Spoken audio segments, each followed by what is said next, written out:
반갑습니다. 말씀과 함께 하루를 시작하는 주님의 백성들을 예수님의 이름으로 축복합니다. 2024년 6월 22일 토요일 오늘 주신 말씀은 사도행전 24장 1절부터 23절까지입니다. 닷새 뒤에 대제사장 아나니아가 몇몇 장로와 더들로라는 변호사와 함께 내려와서 총독에게 바울을 고소하였다. 바울을 불러내니 더들로가 고발하여 말하였다. 벨릭스 총독님, 우리는 총독님의 덕분으로 크게 평안을 누리고 있습니다. 그리고 각하의 선견 지명의 덕택으로 이 나라에서는 개혁을 많이 이룰 수 있었습니다. 우리는 어떤 면으로나 또 어디에서나 이것을 인정하며 감사하여 마지 않습니다. 나는 총독님을 오래 방해하지 않겠으니 너그러우신 마음으로 우리의 고발을 잠깐 들어주시기 바랍니다. 우리가 본 바로는 이 자는 연병 같은 자요 온 세계에 있는 모든 유대 사람에게 소란을 일으키는 자요 나사렛 도당의 우두머리입니다. 그가 성전까지도 더럽히려고 하므로 우리는 그를 붙잡았습니다.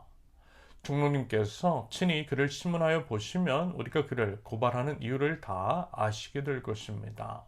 그러자 유대 사람도 이에 합세해서 그 말이 모두 사실이라고 주장하였다. 그때에 총독이 바울에게 말하라고 머리를 끄덕이니 바울이 대답하였다.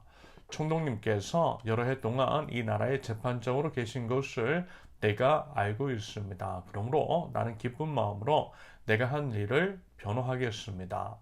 내가 예루살렘에 예배하러 올라간 지 열 이틀밖에 되지 않았다는 것은 총독님께서도 곧 아실 수 있습니다.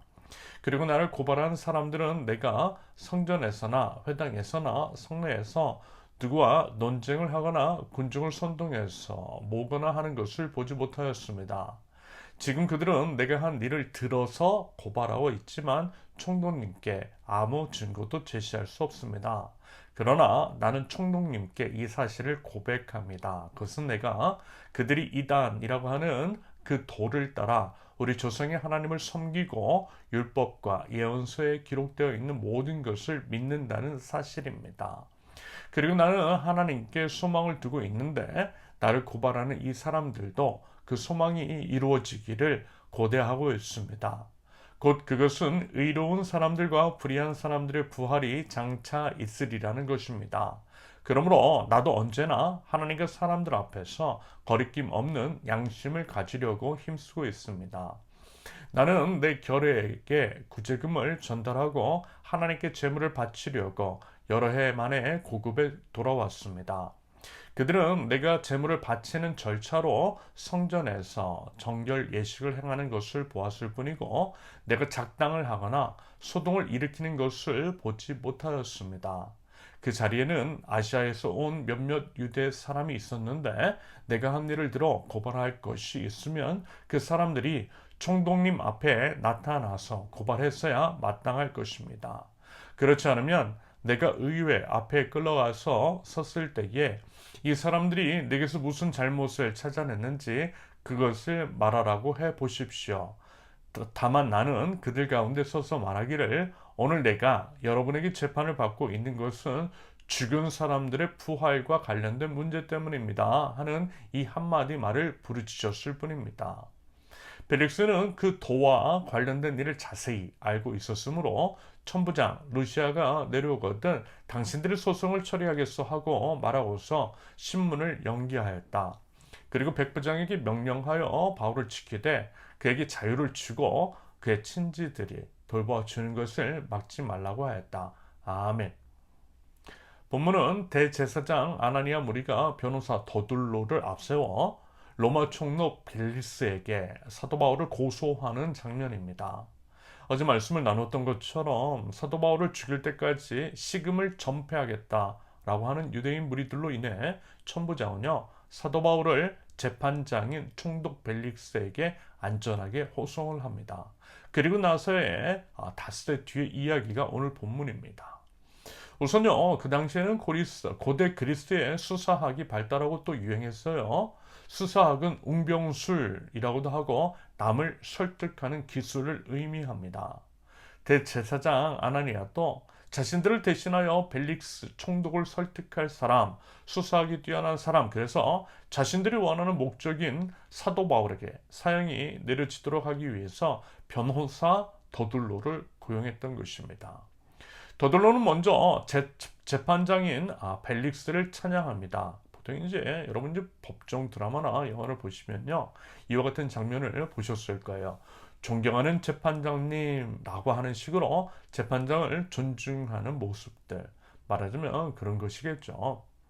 그러고 나서 더들로는 이 사건의 핵심, 즉 바울을 고발하는데요. 그것의 이제 이유로서 세 가지를 제시합니다.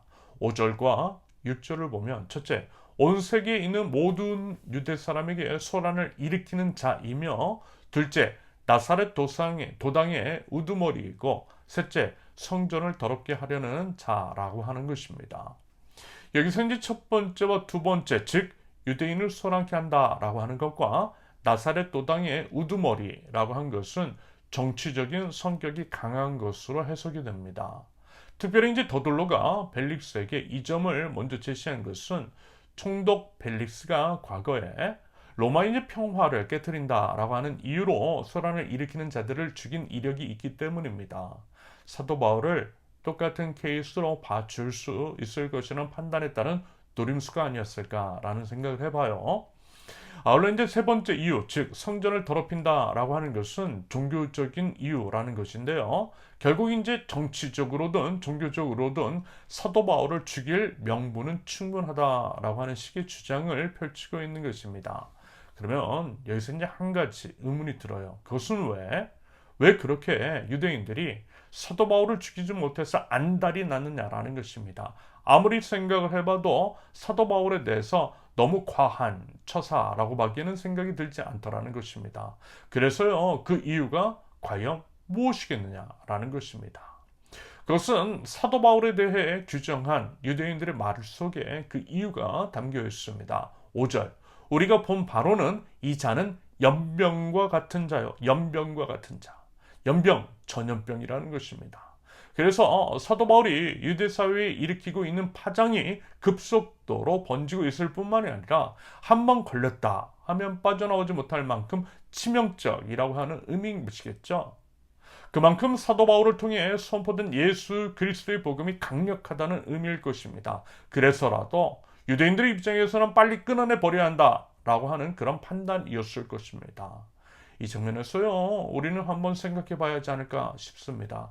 우리는 과연 어떤 사람인지, 전염병과 같은 사람인지, 그래서 이제 우리 곁에만 있어도 예수님을 믿고 싶은 마음이 들게끔 하는 사람인 것인지, 아니면 아무런 긴장을 주지 않고 믿는 사람으로서의 모습마저도 혹시 보이지 않는 것은 아닌지, 여러분 부디 곁에만 있어도 예수님이 전해지는 전염병과 같은 저와 여러분들이 되실 수 있기를 바랍니다. 그러기 위해서는요, 당연히 우리가 먼저 예수님으로 온전히 젖어들어야만 할 것입니다. 여러분, 내가 경험하지 않고 내가 잘 모르는 예수님을 남에게 전할 수 없는 법입니다. 예수님을 전염시킬 수 없어요. 내가 먼저 온전히 예수님으로 전염되고 젖어들어야만 합니다. 그래야만 예수님이 주변에 전해질 수 있어요. 그러므로 부디 여러분 예수님으로 먼저 충만해질 수 있기를 바랍니다. 더불어 이제 고발에 대응하여 사도 바울은 자기 자신을 변호해요. 사도 바울은요, 논리적으로 사건의 경위와 자신의 무고에 대해서 조목조목 이야기합니다. 다만 이제 자신을 고발한 자들은 사도 바울 자신이 부활을 믿기 때문에 부활을 한 것일 뿐이고, 그것은 법적으로 전혀 문제가 되지 않는다라고 하는 것을 분명히 합니다. 이에 대해서 총독 벨리스는요, 22절의 기록처럼 이 부분과 이제 관련된 일을 자세히 알고 있었으므로 사도 바울의 말에 충분히 수긍을 했다라고 하죠. 이 장면을 통해 우리가 이제 주목해야 할 것은 사도 바울의 이제 태도일 것 같습니다. 보니까요, 그는 끝까지 당당했고 감정적으로 대응하기보다는 논리적으로 설득력 있게 자기 자신을 변호했습니다. 여러분, 이 점이 우리 하나님 나라 백성으로서 갖춰야 할 지혜로운 자세 중 하나일 것이라 생각합니다. 무슨 얘기냐면, 여러분 믿는 자라고 했어요. 부당한 일들에 대해 책임을 지고 무고한 희생양이 될 필요는 없다라는 것입니다. 오히려 불법과 불의에 침묵하고 또 희생으로 일관하면 여러분 세상은요 결코 하나님 나라 다워질 수 없어요. 나 한 사람의 문제로 끝나는 것이 아니라는 것입니다. 오히려 그것은 악을 키워주는 것일 수도 있어요. 그러므로 따질 수 있는 것들은 당당하고 바른 방법과 태도로 따져야만 세상이 변화할 수 있는 것이고, 그럼으로써 이제 무고한 희생도 막을 수가 있는 것입니다. 여러분, 이 점을요 꼭 유념하실 수 있기를 바라고요. 바르고 지혜롭게 대처함으로써 하나님의 정의와 공의를 세워나가실 수 있기를 바랍니다. 그러면서 중요한 게 있어요. 그것은요 사도 바울이 이렇게 이야기를 했더라는 것입니다. 16절.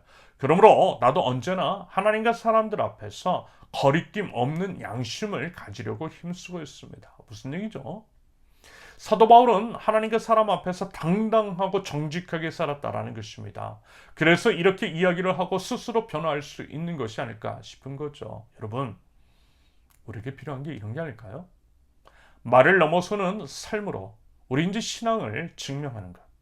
최소한 사람의 법이나 윤리 도덕에 있어서 부끄러움이 없는 삶을 위한 몸부림이 있는 것.